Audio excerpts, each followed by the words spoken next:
फिल्मी किस्से बाय राकेश में आपका स्वागत है। टीना मुनीम के जन्मदिन पर उनके बारे में कुछ खास सिलेक्टिव इंफॉर्मेशन आपके साथ शेयर करेंगे। टीना का जन्म 11 फरवरी 1957 बंबई में एक गुजराती परिवार के घर हुआ। IMDb पर मौजूद इंफॉर्मेशन के हिसाब से टीना के दादा चुन्नीलाल मुनीम का फिल्म डिस्ट्रीब्यूशन का काम था, लाहौर बेस्ड था, इसलिए पार्टीशन के समय उन्हें नुकसान हुआ। फिर उनके बेटे बच्चू भाई शाह यानी नंद कुमार मुनीम ने भी यही काम शुरू किया। नंद कुमार मुनीम यानी टीना मुनीम के पिता सेंट्रल इंडिया में फिल्म डिस्ट्रीब्यूटर थे। टीना की मां का नाम मीनाक्षी। 9 बच्चों में से टीना सबसे छोटी थी, एक भाई 8 बहनें। ये भी कहा जाता है कि उनका असली नाम निवृत्ति मुनीम था, जो बाद में टीना मुनीम कर दिया गया। टीना ने अपनी पढ़ाई खार के MM पीपल्स ओन स्कूल से की। 1975 में टीना ने फेमिना टीन प्रिंसेस इंडिया का खिताब हासिल किया। उन्होंने miss teenage intercontinental contest Aruba में इंडिया को रिप्रेजेंट किया, जहां वो सेकंड रनर अप रही। फिर टीना ने जय हिंद कॉलेज से आर्ट्स में डिग्री हासिल की। टीना की फिल्मों में एंट्री कैसे हुई, इस बारे में ये कहा जाता है कि उन दिनों कई जगह उनकी तस्वीरें छपी थीं। देव आनंद की नजर उन पर पड़ी, इसलिए देव आनंद ने टीना को अपनी फिल्म के लिए साइन कर लिया। देव आनंद ने अपनी बुक में जो लिखा है वो आपके साथ शेयर करते हैं। उन्होंने लिखा है कि बुलेट फिल्म का टाइटल सॉन्ग शूट हो रहा था, जहां कुछ लड़कियां आई हुई थीं। मैंने एक शॉट दिया, एक लड़की जोर से बोली, लवली शॉट। मैंने उसकी तरफ देखा तो वो अपने ग्रुप के साथ ऑटोग्राफ लेने मेरे पास पहुंच गई। देव साहब ने पूछा, तुम बंबई से हो? उसने कहा, हाँ जी। उसने बताया कि मैं कुछ दिन पहले अरूबा में फोटोजेनिक कॉन्टेस्ट में थी। देव साहब ने पूछा, तुम्हारी एम्बिशन क्या है? टीना ने कहा, कुछ सोचा नहीं। फिल्मों में काम करने के बारे में सोचा है? टीना ने कहा, नहीं। स्क्रीन टेस्ट के लिए आ सकती हो? टीना ने कहा, अगर आप कहें। देव साहब ने कहा, तो फिर तुम्हारा स्क्रीन टेस्ट होगा। देव आनंद ने कुछ और लड़कियों का स्क्रीन टेस्ट भी लिया था। उन्हें अपनी फिल्म के लिए नया चेहरा चाहिए था। उन्होंने टीना मुनीम को फाइनल कर लिया। फिल्म थी देश परदेश। ये 1978 में रिलीज हुई और कामयाब रही। टीना मुनीम सबकी नजरों में आ गईं। कभी कभी के ट्रिविया सेक्शन में ये इन्फॉर्मेशन भी है कि ऋषि कपूर ने टीना को राजेश रोशन के म्यूजिक रूम में देखा था और यश चोपड़ा से कहा कि टीना को काम दिया जाए। टीना को दूसरा आदमी फिल्म से लॉन्च करना था। ऑडिशन के लिए टीना को कभी कभी के सेट पर बुलाया गया। उसके बाद क्या हुआ कुछ पता नहीं। 1979 में बासु चटर्जी की फिल्म बातों बातों में रिलीज हुई। इस फिल्म ने टीना को और ज्यादा फेमस कर दिया। 1980 में टीना की 4 फिल्में आईं। 2 फिल्में देव आनंद के साथ थीं। देव आनंद के अपने बैनर की फिल्म लूटमार और बासु चटर्जी की मनपसंद। इसके निर्माता थे अमित खन्ना। ऋषि कपूर और राकेश रोशन के साथ फिल्म आई आपके दीवाने। इसके प्रेजेंटर थे राकेश रोशन, निर्माता विमल कुमार, निर्देशक सुरेंद्र मोहन। 1980 में ऋषि कपूर के साथ ही टीना की एक और फिल्म आई, सुभाष घई की फिल्म कर्ज। उन्हीं दिनों टीना मुनीम का संजय दत्त के साथ अफेयर शुरू हो गया था। संजय अभी फिल्मों में नहीं आए थे। संजय की पहली फिल्म रॉकी में संजय की वजह से ही टीना को हीरोइन लेना पड़ा। नरगिस की मौत के बाद जब संजय दत्त ड्रग एडिक्ट बन गए थे, तब टीना और संजय दत्त का ब्रेकअप हो गया था। उसके बाद सौतन की शूटिंग के दौरान राजेश खन्ना और टीना मुनीम एक दूसरे के बहुत करीब हो गए। काका और डिम्पल के एपिसोड में आपको बताया था कि टीना ही कारण बनी थी कि डिम्पल ने राजेश खन्ना का घर छोड़ दिया था। टीना मुनीम राजेश खन्ना के साथ आशीर्वाद बंगलो में आकर रहने लगी थी। यासिर उस्मान की बुक में लिखा है कि एक बार टीना मुनीम ने राजेश खन्ना से शिकायत की कि आशीर्वाद का स्टाफ मुझे ठीक से अटेंड नहीं करता। राजेश खन्ना ने यह सवाल घर के मैनेजर प्रशांत रॉय से किया कि स्टाफ टीना को ठीक से अटेंड क्यों नहीं करता। प्रशांत रॉय ने जवाब दिया, क्योंकि टीना भाभी जी नहीं है। काका ने पूछा, तो क्या टीना भाभी से कम है? प्रशांत ने कहा, भाभी जी मतलब सिर्फ डिम्पल। पर टीना की वजह से राजेश खन्ना पर बहुत पॉजिटिव असर पड़ रहा था। शोभा डे ने लिखा था कि टीना की वजह से राजेश खन्ना ने अपने अंदर बहुत सी दबी हुई परेशानियों को पहचाना और उन्हें बाहर निकाला। राजेश खन्ना में एक नया कॉन्फिडेंस नजर आने लगा था। टीना ने कहा था कि मैंने काका के अंदर छुपी हुई बहुत सी बेवजह की हेजिटेशंस को बाहर निकाल दिया था और उन्हें बेहतर इंसान बना दिया था। भारती एस प्रधान से राजेश खन्ना ने टीना के बारे में बात करते हुए कहा था कि हम दोनों एक ही टूथब्रश इस्तेमाल करते हैं। पर टीना कमिटमेंट चाहती थी। ये रिश्ता इस तरह चलता नहीं रह सकता था। सावन कुमार ने बताया था कि मैंने राजेश खन्ना और टीना के साथ फिल्म अनाउंस कर दी थी, सौतन की बेटी। उन दिनों राजेश खन्ना टीना के घर में रहते थे। मैंने वहां जाकर दोनों को साइन किया, एक शूटिंग शेड्यूल पूरा किया, 13 लाख रुपए खर्च किए। उसके बाद राजेश और टीना का ब्रेकअप हो गया। काका ने कहा फिल्म में या तो मैं काम करूंगा या टीना। सावन कुमार ने शूट किया हुआ वो पोर्शन ही स्क्रैप कर दिया और जितेंद्र जयप्रदा के साथ फिल्म शुरू कर दी। जर्नलिस्ट इंग्रिड अल्बुकर्क ने जब टीना से ब्रेकअप के बारे में पूछा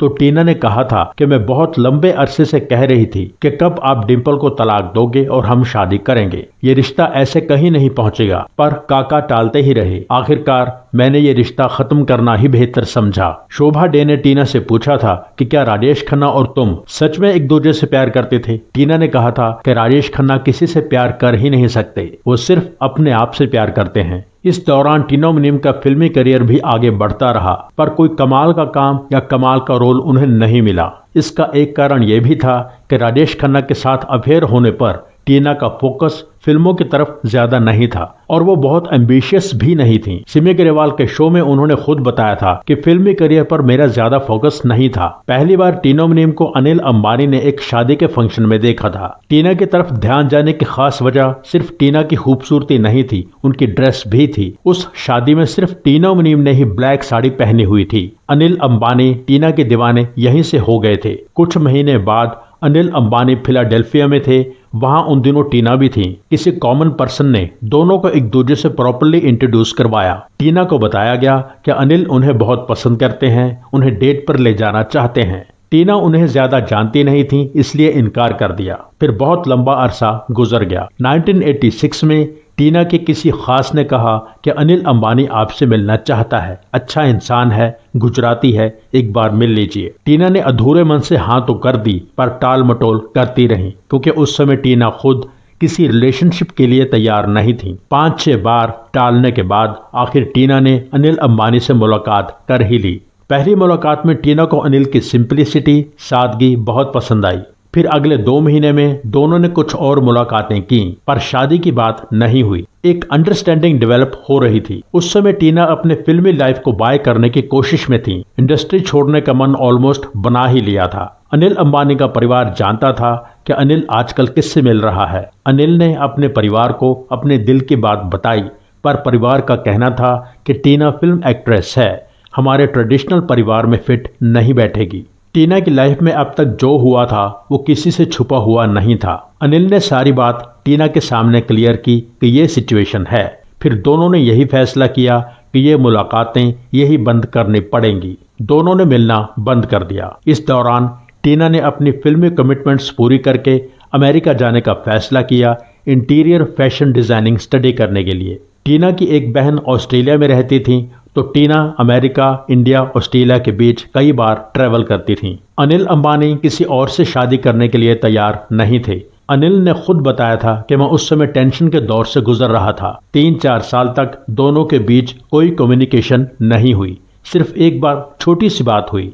1989 में अनिल ने टीवी पर न्यूज देखी कि लॉस एंजलिस में मेजर अर्थक्वेक आया है। उन दिनों टीना मुनीम वहां थी। अनिल ने टीना की डिटेल्स पता की और फोन किया। फोन टीना ने ही उठाया, हेलो कहा।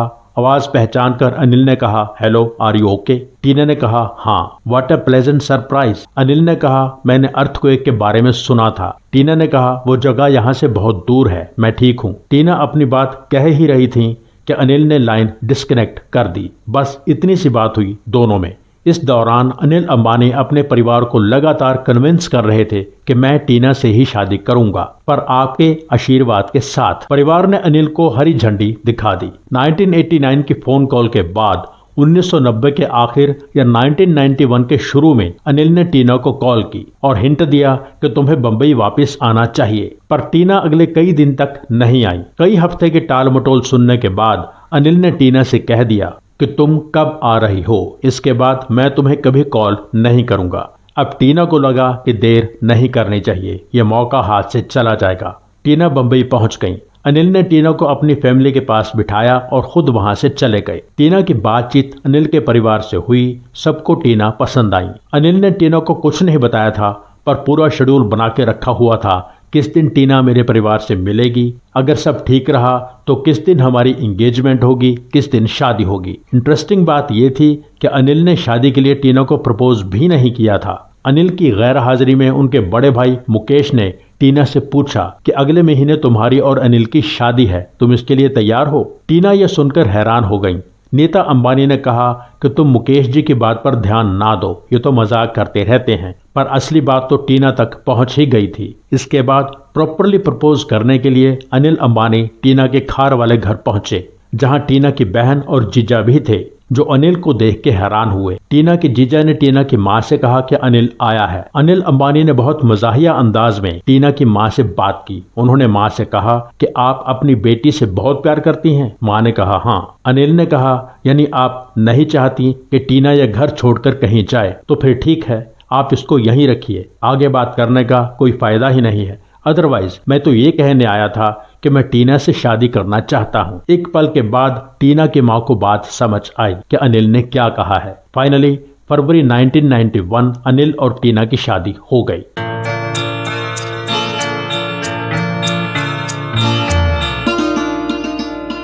प्यार मेरा तेरी जीत है, आजा साजना, तेरे लिए पलकों की झालर बूं। दिसंबर 1991 में पहले बेटे जय अनमोल का जन्म हुआ। सितंबर 1995 दूसरे बेटे जय अंशुल का जन्म हुआ। 20 फरवरी 2022 बड़े बेटे की शादी हो गई। टीना ने लगभग 40 फिल्मों में काम किया है। उनकी आखिरी फिल्म 1991 में आई थी, जिगरवाला। टीना सोशल एक्टिविटीज में बहुत इन्वॉल्व रही हैं। टीना अंबानी चेयरपर्सन है harmony for silvers foundation, Mumbai based Dhirubhai Ambani hospital, harmony art foundation group, CSR, Reliance group and Mudra foundation for communications, research and education. Tina Munim Ambani को लंबी उम्र की दुआओं के साथ आज का ये एपिसोड यहीं पूरा करते हैं।